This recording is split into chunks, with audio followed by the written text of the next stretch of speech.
हम सबको निर्णय, ये विष्णु भगवान नारद जी को कहते हैं, लेकिन बात हम सबको पकड़ना है।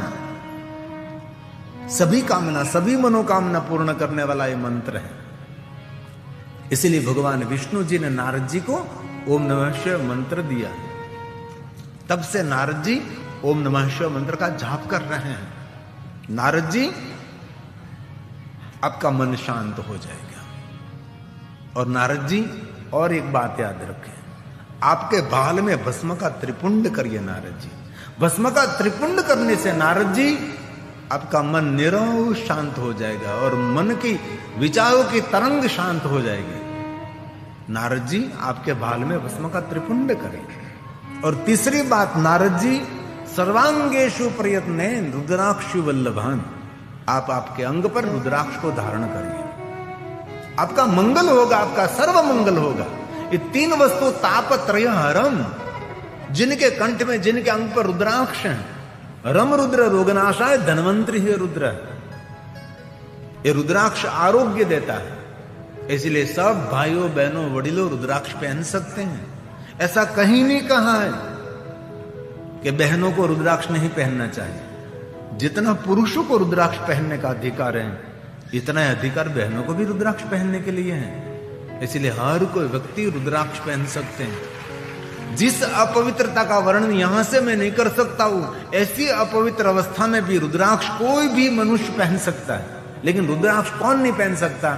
जो मदिरा पान करता है, जो मांसाहार करता है, पशु को मारकर अपने जीवन का निर्वाह करते हैं, उनको रुद्राक्ष नहीं पहनना चाहिए। बाकी हर कोई मनुष्य के लिए रुद्राक्ष सुख देने वाला है, रुद्राक्ष शांति देने वाला है, रुद्राक्ष याद शक्ति बढ़ाता है, रुद्राक्ष तप में वृद्धि करता है, रुद्राक्ष वैराग्य देता है, रुद्राक्ष हमारे जीवन में सुख शांति और कामना मनोकामना पूर्ण करता है। विद्यार्थियों को तीन मुखी रुद्राक्ष पहनना चाहिए। विद्या प्राप्ति के लिए ब्रह्मा विष्णु महेश का प्रतीक तीन मुखी रुद्राक्ष कोई भी विद्यार्थी पहनेगा, विद्यार्थी के लिए विद्या की वृद्धि होने लगती है। एक मुख वाला रुद्राक्ष तपस्वी को पहनना चाहिए।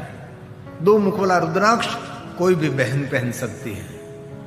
और शिव और गौरी का प्रतीक है, शिव शंकर का प्रतीक है। आइए मुकेश भाई पधारिए। बुढ़ेश्वर महादेव गया था हमारे, हम गए थे बाबूजी के साथ धमतरी में। तो हमारे मुकेश भाई महादेव के परम भक्त निकले और हमारी कथा के चाह के बहुत हृदय से स्वागत और तालियों के द्वारा उनको आशीर्वाद प्रदान करे। आज कथा में बता रहे, अरे कोने कोने पर महादेव के भक्त रहते हैं, जिनके बाल में भस्म का त्रिपुंड रहता है, जिनके गले में रुद्राक्ष रहता है, जिनके मुख में शिव जी का नाम रहता है।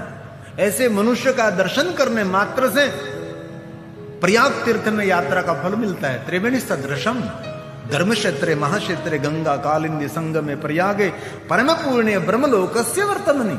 ऐसे कोई मनुष्य का दर्शन करो तो पुण्य मिलेगा। जिनके बाल में भस्म है, जिनके अंग पर रुद्राक्ष है, जिनके मुख में शिव जी का नाम है, ऐसे मनुष्य का दर्शन करने से पुण्य मिलता है।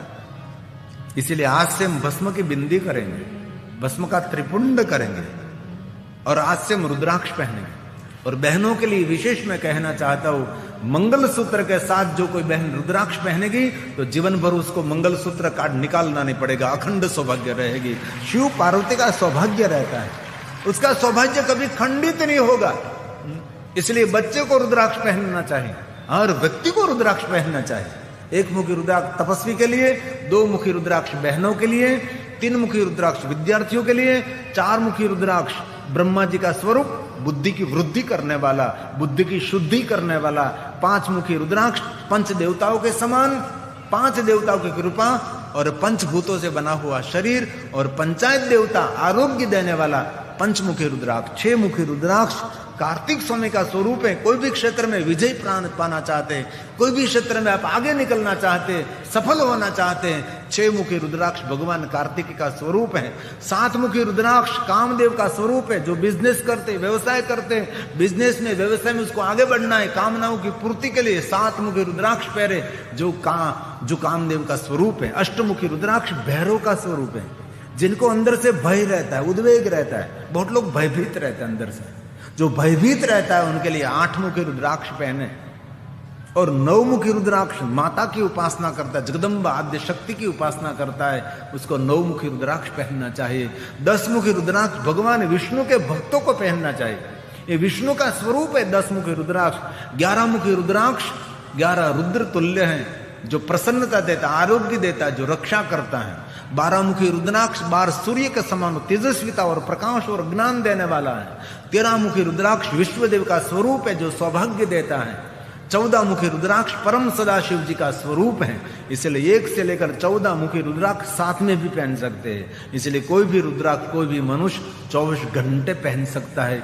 भगवान विष्णु जी ने नारद जी को रुद्राक्ष पहनने के लिए कहा, नारद जी रुद्राक्ष पहनिए, नारद जी पंचाक्षर मंत्र का जाप करो, नारद जी भाल में भस्म का त्रिपुंड करो, आपका सर्व मंगल होगा। 3 बात भगवान विष्णु जी ने नारद जी को बताई। ये 3 बात हमारे सबके लिए है, हमारे सबके लिए आशीर्वाद स्वरूप है। इसलिए आज से रुद्राक्ष पहने। पहले तो लोग रुद्राक्ष पहनते नहीं, अब तो धीरे धीरे सभी लोग रुद्राक्ष पहनने लगे। और दूसरी बात, दूसरों को रुद्राक्ष का दान करना और सबसे बड़ा दान है। किसी को शिव भक्ति का मार्गदर्शन करना और सबसे बड़ा पुण्य है। इसे संसार में भटकता हुआ लटकता हुआ कोई भी मनुष्य है, उसको महादेव की भक्ति से और प्रेरित करे कि भाई तू क्यों भटक रहा है, इधर उधर क्या तू जा रहा है, कभी इसके पास कभी उसके पास कभी उसके पास उसके पास, तू महादेव के चरणों में जा। और बहुत एक हृदय से बात कहना चाहता हूं, कोई भी दंपति को बेटा और बेटी नहीं है, पुत्र और पुत्री नहीं है, उनको किसी के पास नहीं जाना चाहिए, कभी किसी के पास नहीं। राजा दशरथ को पुत्र नहीं थे, गुरु वशिष्ठ महाराज के पास गई। गुरु वशिष्ठ महाराज को कहा, गुरु वशिष्ठ महाराज पुत्र नहीं है, कुछ मार्गदर्शन कर। गुरु वशिष्ठ महाराज ने कहा कि राजा दशरथ, आपकी परंपरा में तो शिव भक्ति है, आप क्यों इधर उधर यहां वहां जा रहा है? आप महादेव की पूजा करें, महादेव की उपासना करें। और गुरु वशिष्ठ महाराज ने मार्गदर्शन दिया। राजा दशरथ जी ने विशेष प्रकार से महादेव की उपासना की और तीनों माताओं का तीनों माताओं का मार्गदर्शन श्रृंगी ऋषि ने किया। मां कौशल्या जी, मां सुमित्रा जी, मां कैकेयी जी, अब तीनों माता महादेव की उपासना करो। और ये हमारा जो श्रृंगी ऋषि का आश्रम यहां है, इस श्रृंगी ऋषि ने तीनों माताओं को सिखाया कि आप ऐसे शिव साधना करो, ऐसे शिव साधना करो, ऐसे महादेव की साधना करो। और तीनों माताओं ने और राजा दशरथ ने महादेव की उपासना की, तो उसके घर प्रभु श्री राम प्रकट हो गए, भगवान राम उसके घर प्रकट हुए। महादेव ने कह दिया कि हे श्री हरि, ये सब मेरे भक्त हैं, पुत्र रूप में उनके वहां प्रकट हो जाओ। चतुर रूपो, 4 रूप में भगवान वहां प्रकट हुए। भगवान प्रभु राम, भगवान लक्ष्मण जी, भरत और शत्रुघ्न प्रकट हुए। ये श्रृंगी ऋषि ने कहा था। इसीलिए संसार में कोई भी दंपति भटक रहा है, पुत्र और पुत्री के लिए उनको कहिए महादेव की साधना करे। पुत्र हिनकर इच्छा कोई निश्चित शिव प्रसाद देते हुए। और मैं दिल से एक बात कहना चाहता हूं, कोई भी ऐसा वरदान नहीं जो महादेव नहीं दे सके। महादेव जैसा कोई सामर्थ्यवान देव नहीं है। और एक बात कहूं, आज मैंने नहीं कहा, धरती पर जिनको पद मिल गया ना, वो भाग्यवान नहीं है। जिनको संपत्ति सुविधा मिल गई, भोग विलास मिल गया, वो भाग्यवान नहीं है। भाग्यवान तो वो है जिनको महादेव की भक्ति मिल गई है, जिनके हृदय में महादेव की भक्ति अंकुरित हुई है, वही धन्य है। और कौन धन्य हो सकता है? और जिनको महादेव की भक्ति मिले, समझ लेना चाहिए उसका अंतिम जन्म है। बाद में उसको संसार में भटकने के लिए कोई योनि में जाना नहीं पड़ेगा। नहीं पक्षी बनेंगे, नहीं पशु बनेंगे, न जलचर, न नभचर, न भूचर बनेंगे। आप भगवान महादेव के लोक में अंश बनेंगे, भगवान के गण बनकर आप शिवलोक में आनंद मनाएंगे। इसलिए बहुत दिल से कहता हूं, कोई भी देवताओं को देखो, सब महादेव की भक्ति करते हैं। यहाँ विष्णु भगवान ने नारद जी को अपनी भक्ति नहीं दी। ऐसा नहीं कहा कि आप मेरा स्मरण करो, आप मेरे नाम की माला पहनो, नहीं, मेरे नाम का तिलक करो, नहीं। भगवान विष्णु जी ने नारद जी को शिव भक्ति का मार्गदर्शन किया। इसलिए किसी व्यक्ति को शिव भक्ति दिखाना वो सबसे बड़ा पुण्य है। उससे बड़ा कोई पुण्य नहीं है। इसलिए आप सब इतनी निरव शांति से भगवान महादेव की कथा सुन रहे हैं। ऐसी निरव शांति, एक पूरा वन ही विस्तार है, दंडकारण्य वन है, महानदी का उद्गम स्थान है, यहाँ श्रृंगी ऋषि विराजते हैं, अंगिरा ऋषि विराजते, बहुत सारे ऋषियों की तपस्थल ही यहाँ है, और यहाँ इतने भगवान महादेव के भक्त हैं। आप गांव में रहते हैं, आप बहुत भोले भाले हैं, किसी की बातों से आप भ्रमित हो सकते हैं, इसलिए किसी के बातों से भ्रमित नहीं होना है। हम सबको जगत सर्जन करने वाले भगवान शिव का भजन ही करना है और बहुपार होना है। शिव स्वर्ग शिव मोक्ष, शिव ही हमारा जन्म है, शिव ही हमारा जीवन है, शिव हमारी मृत्यु है, शिव हमारा अंत है, शिव हमारे लिए अनंत है। सूर्य भी तू है, चंद्र भी तू है, गगन भी तू, अगन भी तू, आकाश भी तू, पाताल भी तू, दिशा भी तू, दिशा भी तू, सरिता तू, सागर तू, पेड़ तू, पहाड़ तू, जीव तू, जंतु तू, मानव तू, दानव तू है, तू ही तू है और कोई है ही नहीं। चिड़िया भी तू है, चिड़िया का चहचहाट भी तू है, सिंह भी, शेर भी तू है, शेर की गर्जना भी तू है, बीज भी तू है, अंकुर भी तू है, पौधा भी तू है, वृक्ष भी तू है, वृक्ष का फल भी तू है, वृक्ष का फूल भी तू है, वृक्ष का बीज भी तू है, तू ही तू है और दूसरा कोई है ही नहीं। भगवान विष्णु जी ने नारद जी को महादेव की भक्ति का मार्गदर्शन किया। अब और 3 बात भगवान विष्णु जी नारद जी को कहेंगे, लेकिन वो 3 बात कल कहेंगे हम। आज मैंने आपका समय ले लिया है, कथा का समय 2 बजे से 5 बजे तक है, लेकिन मैं 2:30 से 5:30 पर कथा करता हूँ। 3 घंटे आपके समक्ष में कथा गाता हूँ, लेकिन इतना तो मैं जरूर कहूँ, इतनी निरव शांति और श्रद्धा से कथा सुनते हैं। एक एक व्यक्ति को मैं देखता हूँ, भाइयों को देखता हूँ, विद्यार्थी को देखता हूँ, आगे बैठे वाले को देखता हूँ, सब पर मेरी दृष्टि रहती है, कौन कैसे कथा सुन रहे हैं, जिज्ञासा पूर्वक कथा सुन रहे हैं। इसलिए महादेव को मैं बहुत हृदय से प्रार्थना करूं, आप सभी पर महादेव का आशीर्वाद रहें और इस प्रांत का उत्थान हो। आप सब भगवान महादेव के भक्त बने रहें और आप सब भगवान महादेव के भक्त बनकर सभी सुख भोग का उपभोग करें, ऐसा भाव प्रकट करते हुए आप सब पर महादेव का आशीर्वाद रहें, ऐसा भाव प्रकट करते हुए आज के दिन की कथा को मैं विराम दूं। इससे पहले 2-3 मिनट के लिए आ गई हमारी भजन मंडली, आ जाए यहाँ आगे, तक दिना दिन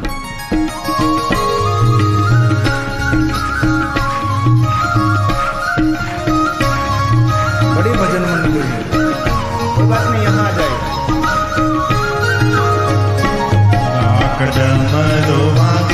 शिव तांडव नाचे, शिव तांडव नाचे, मन वालो शिव जी नो नाम लागे।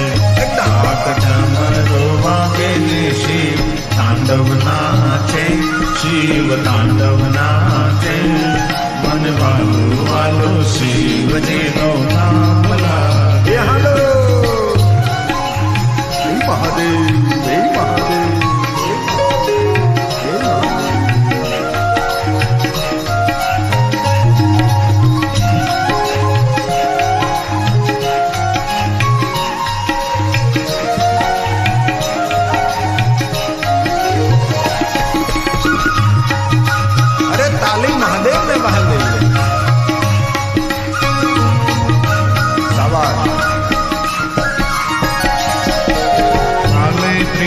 चंद्र हाथमा शोभे छे त्रिशूल, काले त्रिपुण चंद्र हाथमा शोभे छे त्रिशूल, काने कुंडल गळे सर्प पहरा छे अद्भुत, काने कुंडल गळे सर्प पहरा छे अद्भुत।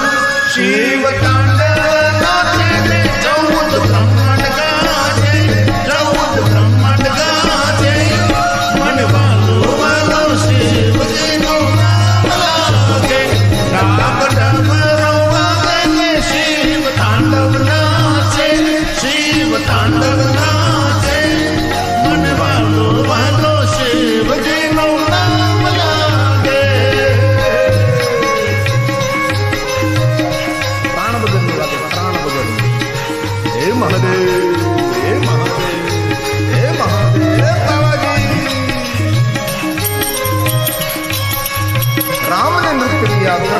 नृत्य किया, अरे देवताओं ने नृत्य किया, सप्त ऋषियों ने नृत्य किया। महादेव तो नृत्य के देवता, नटराज राज नमो नमः।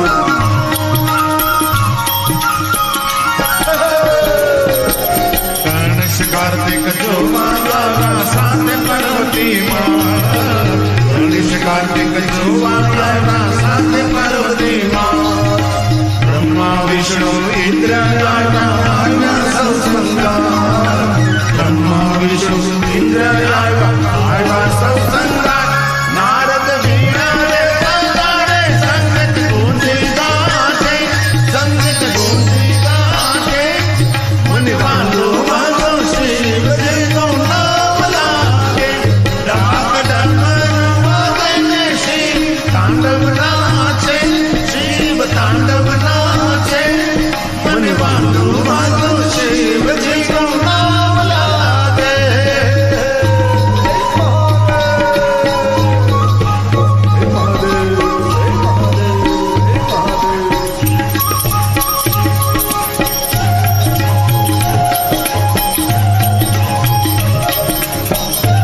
बाबा को याद करे।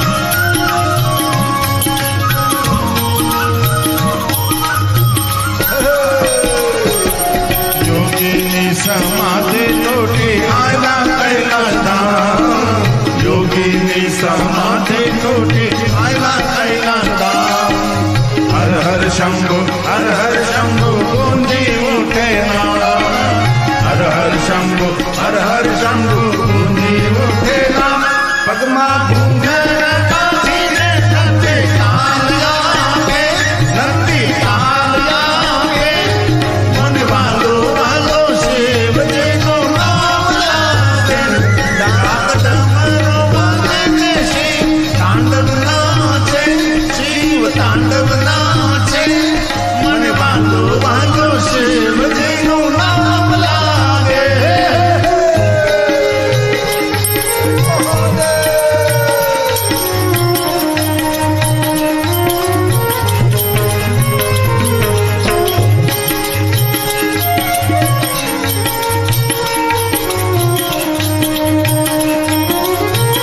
याद करिए महादेव को। हे महादेव, हे महादेव, हे महादेव, हे महादेव। गिरी कहे महादेव कृपा से उज्जवल थैया, गिरी कहे महादेव कृपा से उज्जवल थैया, भक्तों ने तो रक्षा कर दे त्रिशूल लैने हाथ, भक्तों ने तो रक्षा कर दे त्रिशूल लैने हाथ, साथे भूत पिशाच ने देवो नाचे, आज देवो नाचे, मुनि बांधो बांधो शिव जी को नाम लागे, डाक डमरू बजने शिव तांडव नाचे, शिव तांडव नाचे, मुनि बांधो बांधो शिव जी को नाम लागे। हे महादेव, हे महादेव, हे महादेव।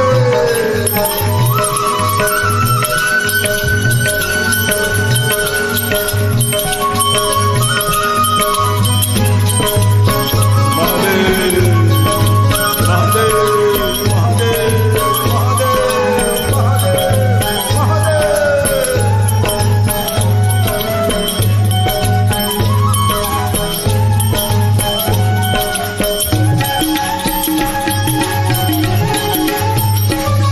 ये गाओ गाओ प्रेम से गाओ, गाओ गाओ प्रेम से गाओ, अरे प्रेम से गाओ, दिल से गाओ, प्रेम से गाओ, दिल से गाओ, अरे भाइयों गाओ, बहनों गाओ, भाइयों गाओ, बहनों गाओ, अरे भाइयों गाओ, बहनों गाओ। भाइयों गाओ, बहनों गाओ, सब मिलकर गाओ, हरि ओम नमः शिवाय, सब मिलकर गाओ, हरि ओम नमः शिवाय, ओम नमः शिवाय, हरि ओम नमः शिवाय।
रहते गंगा बोले, संग में रहती गिरजा बोले, संग में रहते गिरजा बोले, कुंडल बोले कमंडल बोले, कुंडल बोले कमंडल बोले, हरे त्रिशूल बोले डमरू बोले, भृंगी बोले भृंगी बोले, त्रिशूल बोले डमरू बोले, त्रिशूल बोले डमरू बोले, गले में डाली माला बोले, गले में डाले माला बोले, भूत बोले प्रेत बोले, भूत बोले प्रेत बोले, श्रृंगी बोले भृंगी बोले, श्रृंगी बोले भृंगी बोले, श्रृंगी बोले भृंगी बोले, भृंगी बोले भृंगी बोले, सब मिलकर बोले हरि ओम नमः शिवाय, सब मिलकर बोले हरि ओम नमः शिवाय, ओम नमः शिवाय, हरि ओम नमः शिवाय, ओम नमः शिवाय, हरि ओम नमः शिवाय, ओम नमः शिवाय, हरि ओम नमः शिवाय, ओम नमः शिवाय, हरि ओम नमः शिवाय।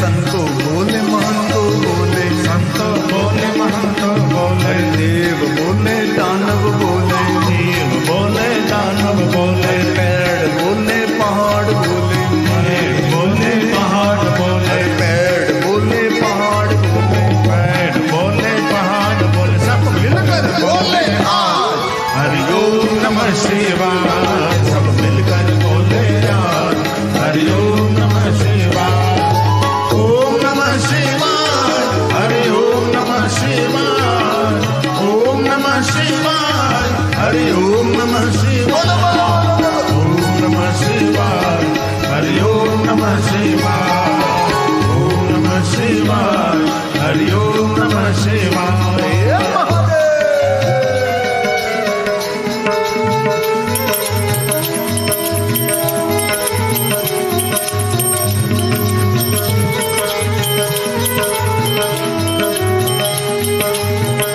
अरे काले महादेव ने कहा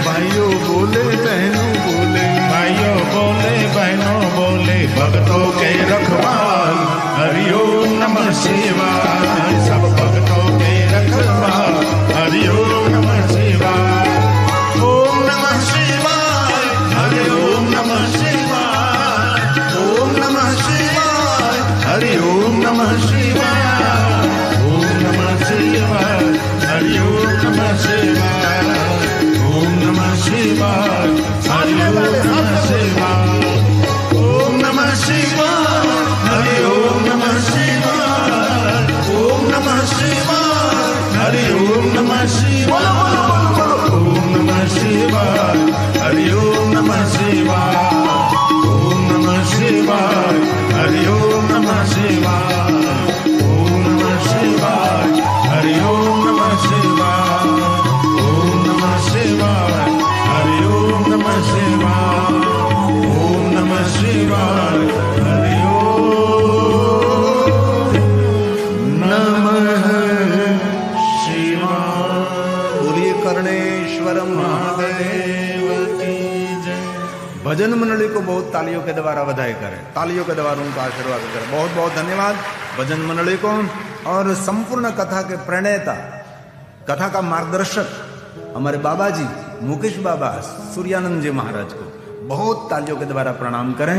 आप सबके हित के लिए, आप सबके कल्याण के लिए, आप सबके प्रति सुख का भाव करते हुए हमारे मुकेश बाबा ने इस सुंदर प्रयास और पुरुषार्थ करके कथा का आयोजन किया है। आप सबको महाप्रसाद लेकर जाना है। खास विद्यार्थी भाइयों बहनों को मेरी प्रार्थना है, आप सब आरती पूर्ण होने के बाद प्रसाद लेने के लिए जाएंगे। प्रसाद लेकर आप सबको जाना है।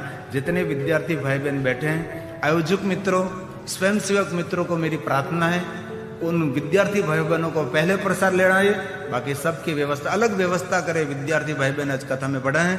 आप सभी विद्यार्थी भाई बहनों के लिए मैं हृदय से महादेव को प्रार्थना करता हूँ, आपका जीवन का जो लक्ष्य है वहां तक महादेव आपके जीवन में सहायक बने, ऐसा भाव प्रकट करते हुए सभी विद्यार्थियों को तालियों के द्वारा उनको आशीर्वाद प्रदान करें। बहुत बहुत धन्यवाद। मुकेश बाबा जी, आप मंच की ओर पधारिए और आज की आरती के लिए जो जो नियुक्त किया गया है, सब आरती के लिए आज मंच पर उपस्थित रहें।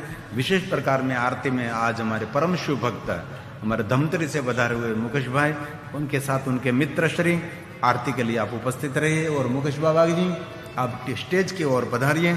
आज की आरती के लिए आप जजमान श्री सब उपस्थित रहिए। आज के जो महाप्रसाद के जजमान हैं, आज के जो शिव कथा के जजमान श्री हैं, वो सभी मंच की ओर पधारिए। अपनी अपनी आरती लेकर आइए। आचार्यों को हमारी प्रार्थना है, सबको आरती के लिए व्यवस्था करें और व्यासपीठ के पास आरती उतारने के लिए आप उपस्थित हैं। कथा का समय 2:05 तक है, लेकिन मैं 5:30 बजे तक कथा करता हूँ, क्योंकि कथा 9 दिन होती है। बाद में कब अवसर मिले कब न मिले पता नहीं। इतनी सुंदर व्यवस्था सुविधा करके भगवान महादेव की कथा का आयोजन किया है।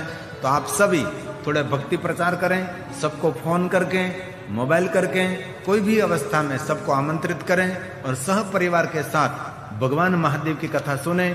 और कोई आपके माध्यम से भगवान महादेव की कथा सुनेंगे, उनको सुख मिलेगा, शांति मिलेगी, तो जरूर आपको पुण्य मिलेगा। इसलिए मेरे भाइयों को, मेरी बहनों को, सबको हमारा निवेदन है, दूर दूर तक प्रचार करें और सबको कथा में आने के लिए आमंत्रित करें।